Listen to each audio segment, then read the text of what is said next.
안녕하세요. 오늘은 2025년 6월 29일 예염교회 조덕근 목사님의 주일 오전 예배 설교를 함께 살펴보려고 합니다. 본문은 에베소서 1장 13절에서 14절이고요. 제목은 약속의 성령으로 인치심입니다.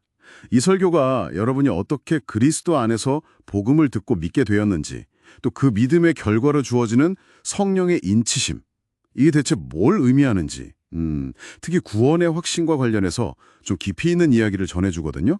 한번 자세히 들여다볼까요? 네, 오늘 설교의 정말 중요한 포인트는 성령으로 인치심을 받았다는 게 구체적으로 무엇을 뜻하는가 이겁니다. 인치심, 그러니까 도장을 받는다는 거잖아요. 이게 고대에는 소유권이나 이게 진짜다, 보증한다 이런 아주 강력한 상징이었거든요. 이 설교는 바로 이 부분이 우리 신자의 구원에 대해서 어떤 확신 또 어떤 의미를 주는지를 설명합니다. 아, 그러네요. 설교 초반에 그 안에서라는 표현을 굉장히 강조하시더라고요. 우리가 복음을 듣고 믿게 되는 이 모든 것이 다 전적으로 예수 그리스도 안에서 일어난 일이다. 이런 말씀이시죠. 그러니까 우리가 예수님께로 막 찾아간 게 아니고 오히려 예수님께서 우리를 그 안으로 이렇게 이끌어 주셨다. 뭐 이런 느낌이네요. 네, 맞아요. 그 주체성을 우리 개인이 아니라 하나님께 두는 아주 중요한 지적이죠. 그리고 바로 그 안에서 우리가 진리의 말씀, 다시 말해 구원의 복음을 듣게 된다는 거예요. 근데 여기서 좀 재밌는 비유가 나오는데 이 진리의 말씀이 너무 맑은 물 같아서 사람들이 오히려 좀 피운다는 거예요. 너무 자기 모습이 적나라하게 드러나니까. 근데 믿는 사람들은 이 진리 앞에서 자신을 솔직하게 보고 회개한다는 거죠. 이게 바로 세상이 주는 어떤 절망적인 소식과는 다른 정말 기쁜 소식, 즉 복음이 된다 이렇게 설명합니다. 아하, 그렇게 진리의 말씀을 듣고 또 그 안에서 또한 믿어서 약속의 성령으로 인치심을 받는다 이런 흐름이군요. 이 인자가 그냥 도장이 아니라 하나님께서 너는 내 것이다. 내가 네 구원을 끝까지 책임지겠다 하고 확증하시는 그런 행위라는 거네요. 정확합니다. 그냥 약속이 아니라 약속의 성령이라고 하잖아요. 그 말은 성령님 그분 자체가 하나님의 약속에 대한 보증이고 증거라는 뜻이에요. 이 약속은 하나님께서 자신의 어떤 명예, 위신을 걸고 지키시는 공개적이고 절대 번복할 수 없는 그런 약속이라는 거죠. 그래서 믿는 사람은 중간에 좀 흔들리거나 의심할 수 있어도 구원 자체가 취소되지는 않는다 이런 확신을 주는 겁니다. 와, 정말 강력한 메시지인데요. 물론 그렇다고 해서 마음대로 살아도 된다 이런 뜻은 절대 아니라고 설교에서도 분명히 선에 긋습니다. 오히려 불안해하지 말고 그 확신 속에서 좀 담대하게 살아가라 이런 격려인 거죠. 네, 맞아요. 그리고 성령께서 우리 기업의 보증이 되신다는 설명도 참 인상 깊었어요. 여기서 기업이라는 건 우리가 앞으로 받을 구원이라는 유산, 상속재산 같은 거고 보증은 계약금 같은 개념이라고 하셨죠? 네, 그렇죠.